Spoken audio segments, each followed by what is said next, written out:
The day the walls listened. There are people who walk into a room and demand attention. And then there are people who walk into a room and quietly carry the weight of everyone else's judgments. Ethan Cole had grown used to being the second kind. To most of the employees at Hawthorne and Reed Global, he was just maintenance. The tall, quiet man in a navy uniform who fixed flickering lights, repaired broken cabinet hinges, and restocked supplies before anyone noticed they were low. He moved silently through corridors lined with glass offices and tailored suits, invisible in plain sight. He preferred it that way. Because when people think you're invisible, they speak freely. And that morning, for the first time in 12 years, Ethan did something he never did. He went to the executive kitchen. He wasn't supposed to be there. The top floor of Hawthorne and Reed was reserved for senior partners and high-level executives. The coffee machines there cost more than his first car. The marble counters gleamed like something out of a luxury magazine. Even the air smelled different, expensive, filtered, curated. Ethan usually avoided that floor unless something was broken. But that day the elevator technician called in sick, and the executive floor's private espresso system had malfunctioned. And when powerful people don't get their coffee on time, it becomes everyone's emergency. So Ethan grabbed his toolkit and headed upstairs. He had no idea that within minutes his entire life would shift. The executive kitchen was unusually crowded. 4 senior associates stood near the island counter, their designer heels and polished shoes clicking against marble floors. Among them was Vanessa Clark, Harvard graduate, youngest partner track candidate in company history, and someone who wore confidence like a crown. Vanessa was brilliant. No one denied that. But she was also sharp-tongued. And at that moment she was mid-sentence. I'm just saying if the company wants to look elite, it should look elite. Clients walk in and see maintenance staff roaming the executive floor? It doesn't inspire confidence. One of the others laughed lightly. You mean Ethan? Vanessa smirked. I mean anyone who doesn't belong up here. Ethan froze just outside the kitchen doorway. He hadn't been seen yet. His boots made no sound against the thick carpet runner. Years of experience taught him how to move quietly. He could have cleared his throat. He could have stepped in. Instead he stayed still. Because something in her tone told him he should listen. He's harmless, another associate said. Nice guy. Always polite. That's not the point, Vanessa replied, stirring her latte. Companies project power through image. If clients see janitors wandering executive spaces, it lowers perceived value. It's branding 101. Janitors. Ethan looked down at his uniform. Maintenance technician. He had earned 3 degrees before most of them finished undergrad. He said nothing. Inside the kitchen someone added, still he's been here forever. Loyal. Vanessa shrugged. Loyalty is great. But loyalty doesn't equal leverage. The others chuckled softly. Ethan felt the words settle somewhere deep, not as anger but as something heavier. He had heard comments like that before. People underestimate what they don't understand. What they don't bother to ask about. What they assume. He had learned long ago that ego speaks loudly, and truth rarely needs to. But what Vanessa said next made him grip his toolbox tighter. If Hawthorne and Reed wants to compete globally, it needs to think globally. That means elevating standards. Not maintaining mediocrity. Mediocrity. Silence followed. And that's when Ethan stepped inside. The room went still. The laughter died mid-breath. Vanessa turned first. For a split second, something flickered in her expression. Surprise. Then composure. Mr. Cole, she said smoothly. Didn't realize you were here. Coffee system, he replied calmly, lifting his toolkit. Got the service request. His voice was even. Measured. Professional. If the words had cut, he didn't show it. He walked past them toward the espresso machine. No one spoke. But silence can be louder than insults. As Ethan removed the back panel and examined the wiring, he felt their eyes on him. Vanessa crossed her arms. Well, she said lightly, attempting to reclaim the room's energy, hopefully it's a quick fix. He didn't look at her. It will be. 3 minutes later the machine whirred back to life. Steam hissed. Lights blinked green. Functional. Reliable. Efficient. Much like the man standing in front of it. Ethan closed the panel, wiped his hands with a cloth, and finally looked up. His eyes met Vanessa's for the first time. There was no resentment in them. No challenge. Just something steady. Grounded. Anything else on this floor that needs maintenance? He asked. She hesitated. For reasons she couldn't explain. No, she said. That's all. He nodded once. Have a good day. And then he walked out. But he didn't go back downstairs. Instead, he went to the private office at the end of the hall. The one with frosted glass. The one few people ever entered without invitation. He unlocked it, stepped inside, and closed the door behind him. At 10 a.m. an internal email went out company-wide. Subject line: Executive Leadership Announcement, effective immediately. Every employee opened it, including Vanessa Clark. Her confident expression slowly dissolved as she read. The Board of Directors of Hawthorne and Reed Global is pleased to announce that Mr. Ethan Cole will be stepping into the role of interim CEO following the early retirement of Thomas Hawthorne. The words blurred for a moment. Interim CEO. Ethan Cole. The maintenance technician. Except he wasn't. He never had been. 12 years ago, when Hawthorne and Reed nearly collapsed under debt, a quiet investor had stepped in anonymously to stabilize it. A silent partner. A majority shareholder. A man who chose to observe before he led. To understand before he commanded. That man was Ethan. He had worked every level of his own company without revealing who he was. Because leadership to him wasn't about titles. It was about truth. And now the truth was standing in the executive office. Vanessa felt the room tilt slightly. Her mind replayed her words from 20 minutes ago. Janitors. Mediocrity. Image. She remembered the steadiness in his eyes. The lack of anger, which suddenly felt far more powerful than outrage would have been. At noon, a meeting was called for all senior staff. The executive conference room filled quickly. Vanessa sat near the center, spine straight, heart pounding in a way it never had before. The doors opened. Ethan entered, not in a suit, not in a dramatic transformation. Still in his Navy maintenance uniform. He stood at the head of the table. And for the first time, everyone looked at him differently. Not because his clothes changed, but because their understanding had. He let the silence stretch just long enough. I believe, he began calmly, that the strength of a company is measured by how it treats the people no one is watching. No one breathed. I've spent 12 years watching. His gaze moved slowly around the room. When it reached Vanessa, it paused, not accusing, not shaming. Just present. Some of you impressed me deeply. A subtle exhale passed through the room. Others gave me valuable information. The air tightened again. But today isn't about embarrassment. It's about elevation. He rested his hands lightly on the table. Titles don't define worth. Suits don't define intelligence. And position doesn't define power. His voice remained steady. But character does. Vanessa felt the words land directly on her conscience. Not as humiliation. As awakening. Effective immediately, Ethan continued, we will be implementing a leadership evaluation initiative. Promotions will now factor peer respect scores, cross-department collaboration, and mentorship impact. He paused. We rise by lifting others. Silence. Then slowly applause. Not loud. Not forced. But real. And in that moment, something shifted in the culture of Hawthorne and Reed. Vanessa didn't clap at first. She was too busy confronting herself. For the first time in her career, brilliance alone didn't feel like enough. And as Ethan concluded the meeting, one final sentence lingered in the air. Never assume the person holding the toolbox isn't building something bigger than you can see. Outside the conference room, Vanessa stood frozen. She had always been ambitious, driven, focused, but she had also been dismissive. And today she had been heard. The kitchen, the conversation, every word. And somehow, he had chosen dignity instead of revenge. That unsettled her more than anger would have. Because anger she could defend against. Grace. Grace demanded growth. And growth is uncomfortable. As Ethan walked past her toward his new office, she swallowed and spoke. Mr. Cole. He stopped. Turned. Yes, Miss Clark? Her throat tightened. I owe you an apology. The hallway went quiet. He studied her for a moment. Apologies matter, he said gently. But change matters more. And then he walked away, leaving her with something far heavier than shame. Opportunity. That was the day Ethan went to the kitchen. That was the day he heard everything. And that was the day the company learned something far greater than hierarchy. Respect is not granted by position. It is revealed by pressure. And the real leaders are often the ones listening quietly in the doorway. The silent signature. The ballroom of the Grand Aurora Hotel sparkled like a palace carved from glass and light. Crystal chandeliers shimmered overhead, scattering gold reflections across marble floors polished to perfection.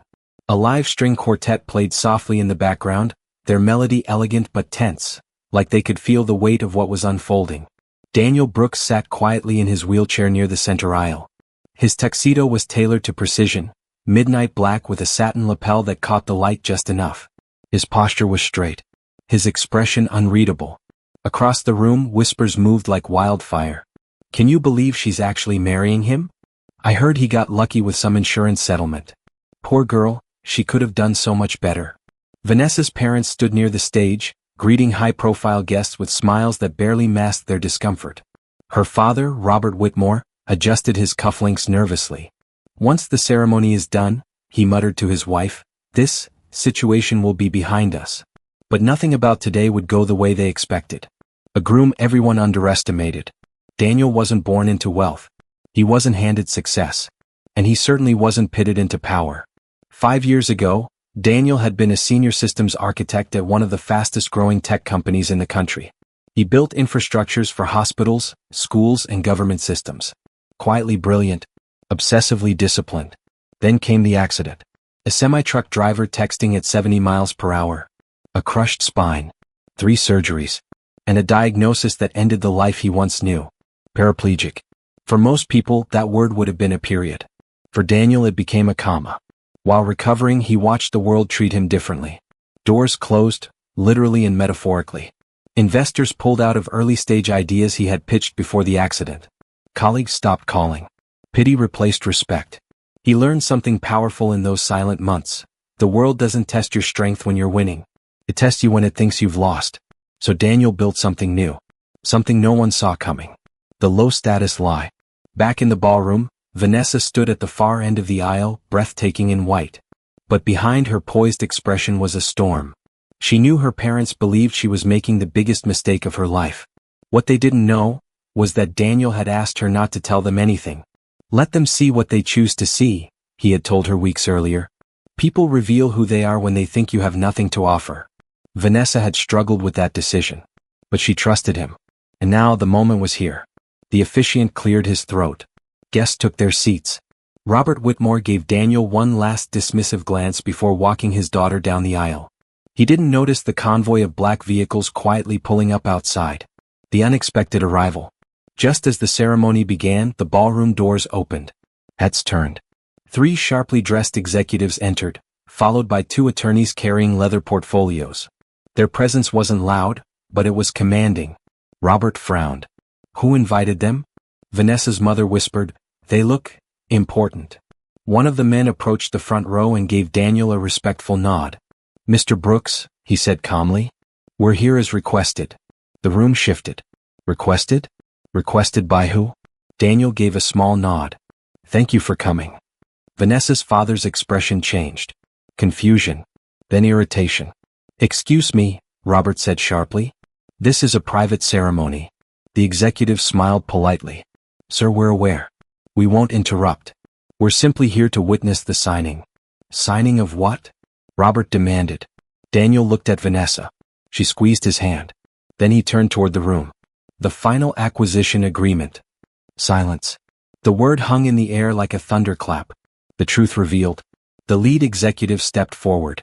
For those who don't know me, he began, my name is Christopher Hale, CEO of Orion Global Technologies. A ripple spread through the guests. Orion Global. A multi-billion-dollar infrastructure and cybersecurity firm dominating international markets. Christopher continued. Today marks the official merger between Orion Global and Brooks Adaptive Systems, making Daniel Brooks the largest individual shareholder in our company. The silence broke. Gasp. Phones dropped. Eyes widened. Robert Whitmore's face drained of color. Brooks Adaptive Systems? Daniel spoke calmly. During my recovery, I realized how inaccessible digital systems are for people with disabilities. Hospitals, banking platforms, public transportation interfaces, most weren't designed with inclusivity in mind. He paused. So I built a company that redesigns entire infrastructures from the ground up. Accessible. Secure. Universal.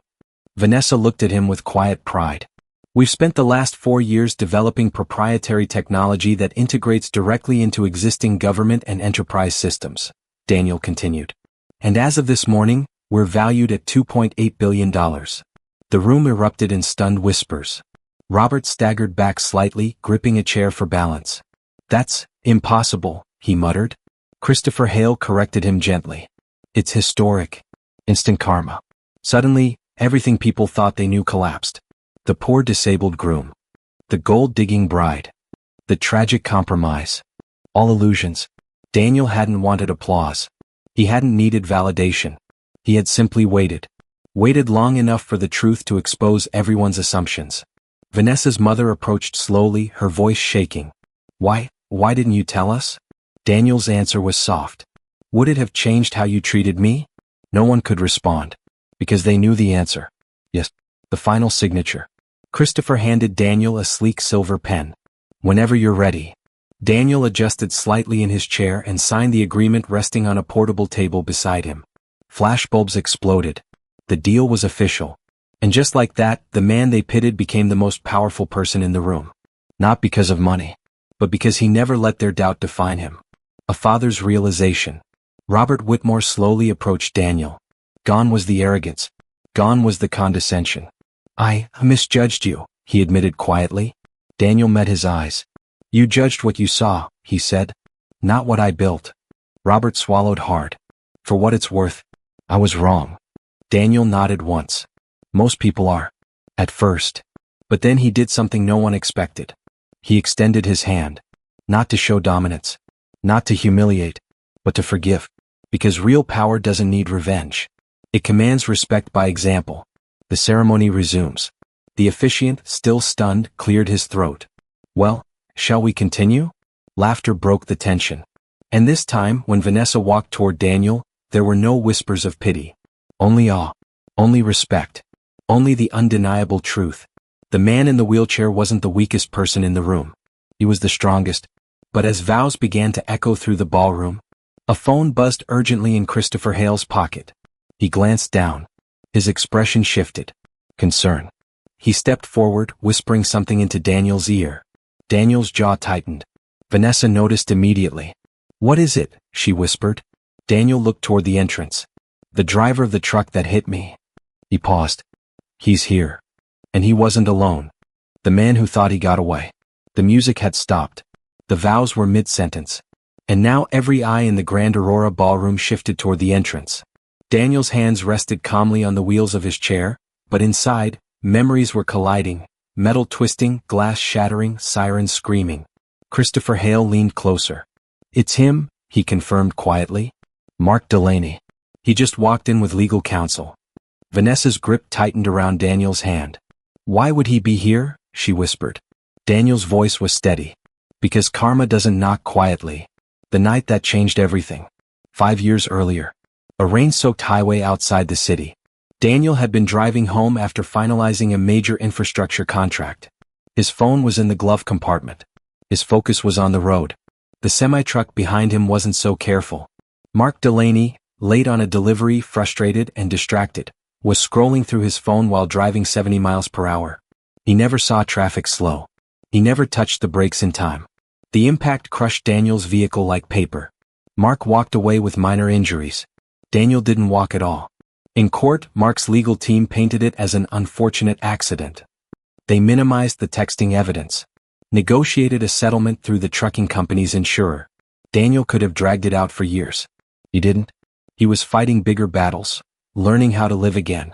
But he never forgot. Back to the ballroom. The doors opened wider. Mark Delaney stepped inside. He looked older than his 40 years. Thinner. Uneasy. His suit didn't fit well, like he'd borrowed confidence he didn't own. Beside him stood a sharply dressed attorney holding a thin black briefcase. Whispers surged again. That's him? The driver? What does he want? Vanessa's father stepped forward instinctively. This is a private event, Robert said sharply. You're not welcome here. Mark's eyes landed on Daniel. I'm not here for you, he said quietly. I'm here for him. Silence. Daniel turned his chair slightly to face him directly. Then speak.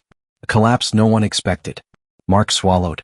The trucking company declared bankruptcy last year, he began. The settlement I received, it's gone. Legal fees. Medical bills. Everything. No one spoke. He continued. But that's not why I'm here. He looked around the lavish ballroom, the executives, the Whitmores, the guests who had just discovered Daniel's true worth. I didn't know, Mark said, his voice cracking slightly. About what you built? About the company? Daniel's expression didn't change. You weren't supposed to. Mark's attorney stepped forward. My client recently learned that Brooks Adaptive Systems has developed a proprietary transportation safety AI capable of detecting distracted driving patterns in real time. Christopher Hale stiffened slightly. Mark continued, it's being integrated into commercial freight systems nationwide, including the company I now work for. The room began to understand. Daniel's company wasn't just profitable. It was revolutionary. It was about to change the entire trucking industry, including the one that had nearly killed him. The real reason he came. Mark looked directly at Daniel. The AI flagged me last month. A ripple of shock moved through the crowd. I wasn't texting, he said quickly, but it detected distraction, fatigue patterns, delayed braking response, microcorrections in steering. His voice trembled. I was suspended pending review. Vanessa's mother covered her mouth. Daniel spoke calmly. The system doesn't accuse. It prevents. Mark nodded. I know. And that's the problem. He hesitated. My company told me if the full rollout happens, drivers with my record won't be rehired. There it was. Not revenge. Not confrontation. Fear. The man who once walked away from wreckage now stood on the edge of losing everything. And the irony was suffocating. Instant karma rewritten. Robert Whitmore leaned toward his wife. Is he asking for mercy? Vanessa stepped closer to Daniel. What are you going to do? Daniel rolled forward slightly until he was directly in front of Mark. 5 years ago, Daniel had looked up at hospital ceilings wondering if his life was over. Now the man responsible was looking down at him, waiting. I don't control the rollout decisions, Daniel said evenly. The AI applies the same standards to everyone. Mark's shoulders slumped. But I can't lose this job, he whispered. It's all I have. Daniel studied him. When you hit me, Daniel said quietly, I lost the ability to walk. I lost colleagues. I lost investors. I lost a version of my future. The room held its breath. Mark's eyes filled with shame. I know, he said. And I live with that every day. Daniel paused. And then he did something no one predicted. He turned to Christopher Hale. Modify the integration contract. Christopher blinked. In what way? Add a rehabilitation clause. The attorney's pen froze midair. Daniel continued. Any flag driver will be required to complete cognitive safety retraining and monitored probation before termination is considered. Mark looked up, stunned. You do that? He asked. Daniel's answer was calm. The system exists to prevent what happened to me, not to destroy livelihoods. Vanessa's eyes shimmered with tears. Robert Whitmore exhaled slowly. Christopher nodded once. It can be arranged. Power redefined. Mark stepped closer. I don't deserve that. Daniel's gaze was steady. Deserve has nothing to do with it. Accountability does. He leaned in slightly.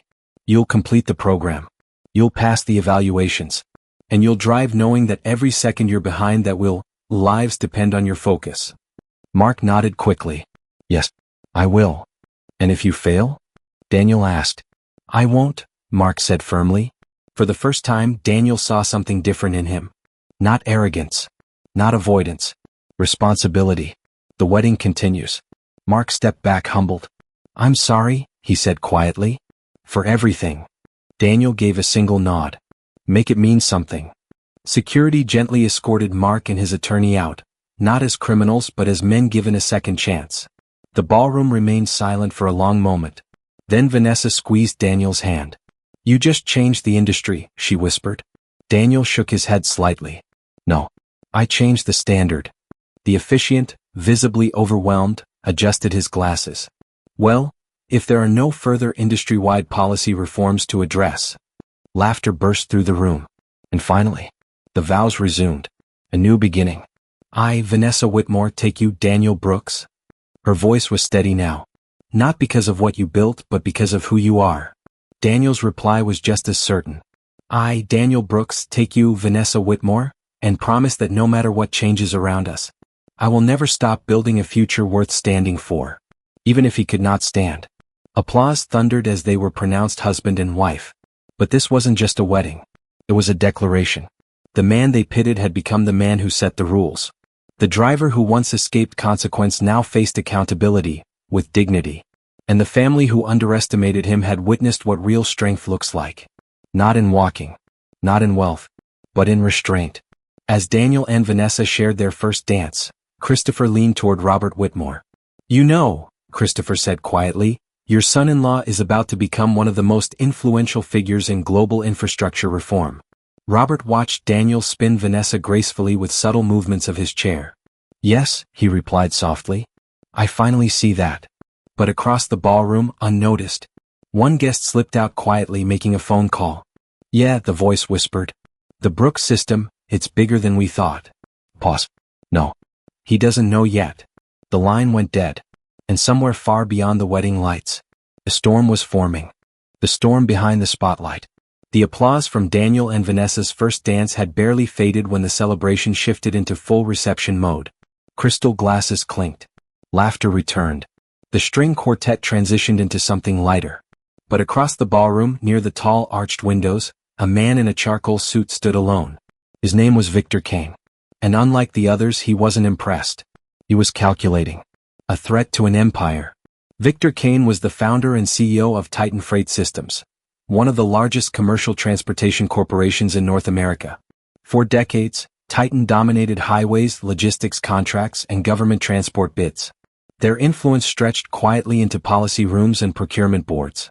And they had one serious vulnerability: safety compliance. Internal reports, buried and legally protected, had documented rising incidents tied to distracted driving and driver fatigue. Paying settlements had been cheaper than reforming systems. Until now. Daniel Brooks' adaptive AI technology wasn't just innovative, it was disruptive. Brooks' adaptive systems didn't simply reduce accidents. It documented liability. It created real-time accountability logs that could not be erased, manipulated, or hidden. For ethical companies, it was progress. For Titan Freight Systems, it was exposure. The phone call. Victor stepped outside the ballroom and dialed a secure number. "It's worse than projected," he said calmly. A voice on the other end asked, "How integrated is it?" "Nationwide freight networks within 6 months. Government transportation contracts within the year." Pause. "And Brooks?"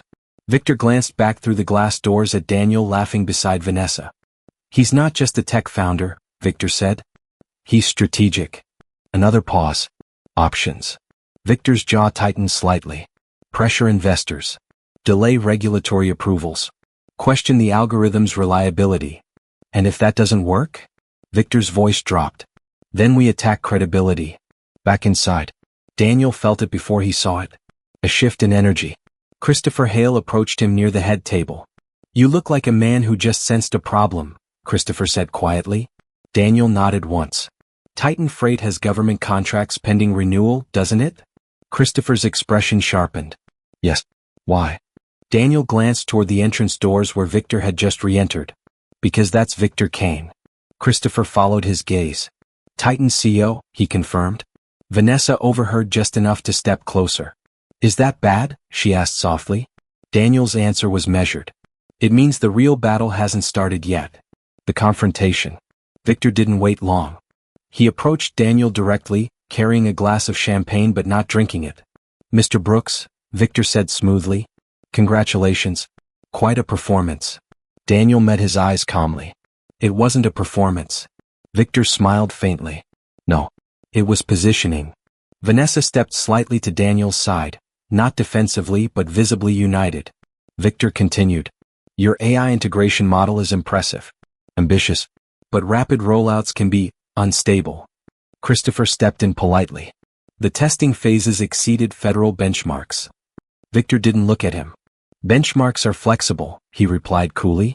Daniel tilted his head slightly. "Are you offering advice?"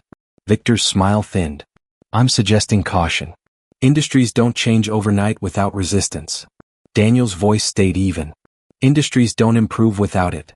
The air between them felt electric. Victor leaned slightly closer. "You're new to scale warfare, Mr. Brooks. You built something powerful. But power invites challenge." Daniel didn't blink.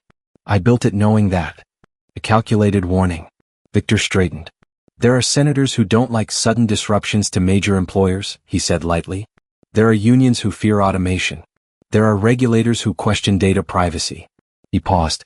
"And narratives are fragile things." Vanessa felt her stomach tighten. Victor gave a polite nod. "Enjoy your wedding." And he walked away. The strategy room. 2 hours later, after guests began departing, Daniel sat in a private suite upstairs with Vanessa and Christopher. The celebration downstairs continued, but this room felt like a war room. They'll try to frame the AI as invasive, Christopher said. Privacy violations. Worker surveillance. Daniel nodded. They'll leak controlled incidents. Manufactured failures. Vanessa looked between them. Can they stop the rollout? Daniel answered honestly. They can delay it. Damage trust. Create doubt. Silence filled the room. Vanessa placed her hand over his. You didn't build this out of revenge, she said. You built it to prevent harm. Daniel looked at her, steady. Yes. Then don't let them drag you into their game. Christopher leaned back thoughtfully. She's right. If we fight defensively, we lose narrative control. Daniel's eyes sharpened. We don't fight, he said quietly. We expose. The Countable. The next morning, while tabloids buzzed about the billionaire Groom reveal, Brooks Adaptive Systems released a public announcement. Not a press defense. A transparency initiative. Daniel personally authorized the open publication of independent third-party safety audits, a data privacy encryption architecture, algorithmic bias testing results, federal compliance certifications. And then he did something radical. He invited competitors, including Titan Freight, to observe live pilot demonstrations. Transparency removes fear, Daniel told Christopher. And if they refuse? Christopher asked. Then they reveal themselves. Titan strikes back. 3 days later, headlines appeared. Is AI monitoring drivers too far? Labor unions raise concerns over Brooks' system. Whistleblower claims algorithm errors. The whistleblower? An anonymous former engineer. Daniel stared at the article calmly. He recognized the name hidden behind anonymity. Victor Kane's nephew. Recently hired at Titan's tech subsidiary. Vanessa watched Daniel carefully. Are you angry? She asked. He shook his head. No. I expected this. His eyes lifted slowly. What they don't know is that every internal development log is time-stamped, blockchain verified, and independently archived. Christopher smiled slowly. They just stepped into evidence. The public hearing. Within 2 weeks, a federal transportation oversight committee scheduled a public review hearing. Titan Freight requested it. Victor Kane would testify. So would Daniel Brooks. The stakes were national. Millions of drivers. Billions in contracts. And the credibility of adaptive AI across multiple industries. On the morning of the hearing, cameras flooded the building's steps. Daniel arrived in a black vehicle, Vanessa beside him. Reporters shouted questions. Is your system spying on workers? Did your company falsify safety metrics? Is this about profit or reform? Daniel paused before entering. He turned toward the cameras. It's about preventing funerals, he said calmly. And he went inside. Inside the chamber, Victor Kane adjusted his tie. He believed influence would win. He believed scale would intimidate. But as Daniel positioned himself before the microphone, unaware to Titan, a final piece of evidence had just been cleared for release. Internal Titan Freight memos. Hidden accident suppression records. Signed. Time-stamped. Verified. And legally obtained.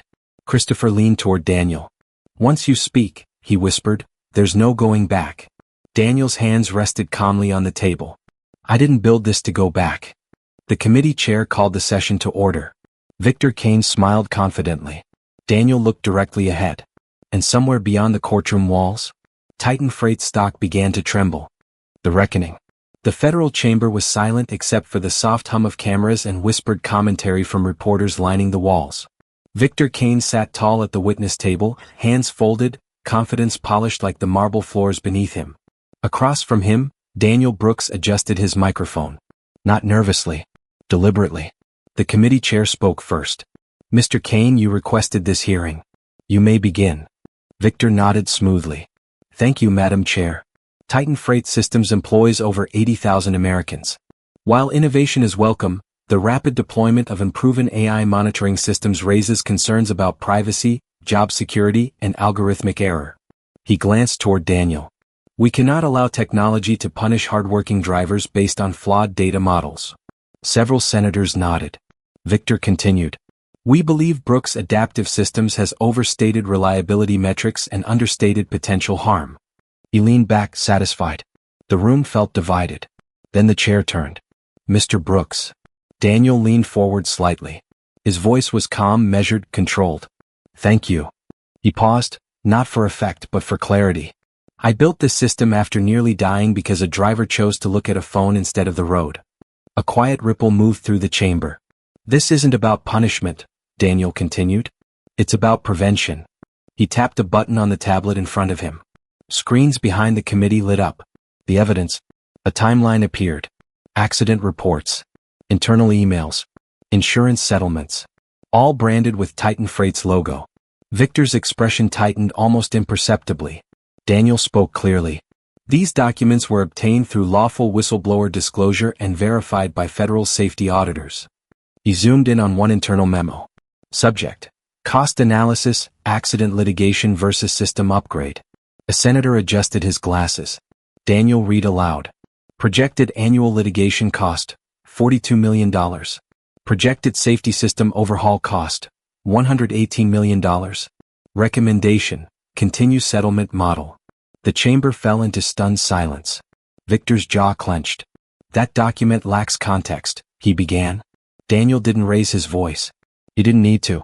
There are 37 similar memos over 6 years. Another screen shifted. Fatigue-related accident statistics. Suppressed internal reports. Drivers previously flagged for distraction. Reinstated without retraining. Daniel looked directly at Victor. You didn't oppose my system because it was flawed. He paused. You opposed it because it makes concealment impossible. The turning point. The committee chair leaned forward. Mr. Kane, were these documents authentic? Victor's attorney whispered urgently beside him. Victor's confidence began to crack. We operate within industry norms, he said carefully. A senator responded sharply. Industry norms that bury preventable fatalities? Cameras flashed. Outside, Titan Freight stock dropped another 9%.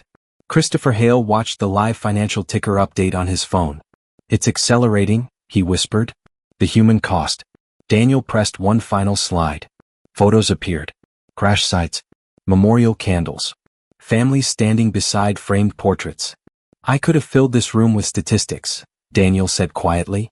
But behind every number is someone who didn't come home. He let that sit. My AI does not terminate drivers automatically. It flags risk patterns and mandates retraining. It protects drivers from themselves on their worst days. He turned toward the committee. Accountability is not anti-worker. It is pro-life. Silence held the room like gravity. Victor's collapse. Victor Kane shifted in his chair. For the first time he looked uncertain. Titan has always prioritized safety. A senator interrupted. Your own memos say otherwise. Another screen lit up, an internal communication signed by Victor personally. Upgrading systems now would signal liability admission. The room collectively inhaled. Daniel hadn't attacked. He hadn't insulted. He had simply illuminated. Victor's composure fractured. This is a coordinated attempt to destroy Titan Freight, he snapped. Daniel met his gaze evenly. No, he said softly. It's an attempt to stop funerals. The decision. After hours of testimony, the committee recessed. Markets reacted instantly. Titan Freight stock plummeted 22% before trading halted. By late afternoon, news broke. A federal investigation into Titan Freight systems had been formally launched. Whistleblower protections were expanded. And the Brooks Adaptive AI integration received provisional federal endorsement pending final review. Outside the building, reporters swarmed Daniel. Is this revenge? One shouted. Daniel paused before stepping into his vehicle. No, he said. This is responsibility. The aftermath. Within weeks, Titan Freight's board forced Victor Kane to resign. Criminal negligence inquiries began. Multiple freight corporations voluntarily adopted Brooks Adaptive AI. Federal transportation reform legislation cited Daniel's transparency initiative as a model framework. But Daniel didn't celebrate. He returned to his office. Back to development. Back to improvement. Because for him, this was never about crushing enemies. It was about building safer systems. Full circle. One evening, weeks later, Daniel sat on the balcony of his penthouse overlooking the city skyline.